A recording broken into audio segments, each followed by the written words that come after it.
সুপ্রিয় দর্শক শ্রোতা, গ্রিন ভিলেজ ভিডিওর পক্ষ থেকে সকলকে জানাই আন্তরিক শুভেচ্ছা ও অভিনন্দন। তো ভিউয়ার্স, আজকের ভিডিওটি হতে চলছে অন্যান্য ভিডিও থেকে একদমই আলাদা।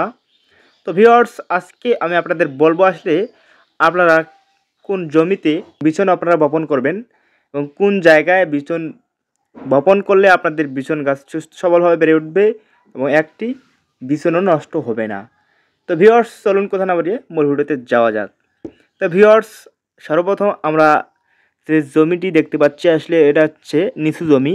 আসলে নিচু জমিতে যেভাবে আমরা বিচন বপন করছি, তো আপনারা দেখতে পাচ্ছেন যে আসলে আকাশের প্রচুর পরিমাণে বৃষ্টি হওয়ার কারণে আমাদের বিচনগুলো একবারে নষ্ট হয়ে গিয়েছে এবং বিচনগুলো একবারে ডুবে গিয়েছে।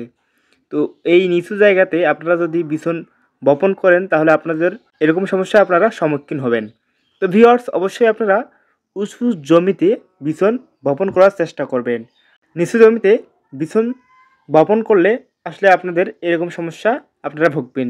এরকম সমস্যা থেকে বাঁচতে হলে অবশ্যই আপনারা প্রতিদিন, যেদিন আকাশে বৃষ্টি হবে প্রচুর পরিমাণে, সেই দিনে আপনারা পানিগুলো একবারে ছেঁকে দিবেন।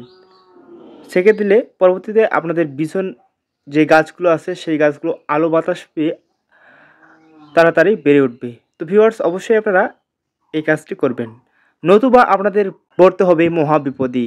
তো ভিউয়ার্স, এরকম বিপদে আপনারা কখনোই পড়েননি। তো এরকম বিপদ থেকে আপনারা রক্ষা পেতে হলে অবশ্যই আপনারা এই কাজটি করবেন।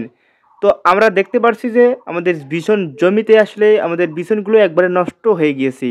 তো এর মূল কারণ হচ্ছে বিচন জমিতে আসলে প্রচুর পরিমাণে পানি আটকে যাওয়ার কারণে কিন্তু এরকম সমস্যায় আমরা সম্মুখীন হয়েছি। তো অবশ্যই আপনারা ভিউয়ার্স, আপনারা আপনাদের জমিতে আসলে যতটুকু পানি রয়েছে আসলে সেই পানিটুকু আপনারা বের করে দিবেন, তাহলে আপনারা বিচনের চারা আপনারা ভালো পাবেন। তো ভিউয়ার্স, এই ছিল আজকের মূল ভিডিও। তো ভিডিওটি ভালো লাগে থাকলে অবশ্যই ভিডিওটি লাইক কমেন্ট শেয়ার করে আমাদের সাথে থাকবেন। তো সকলেই ভালো থাকবেন, সুস্থ থাকবেন। ধন্যবাদ সবাইকে।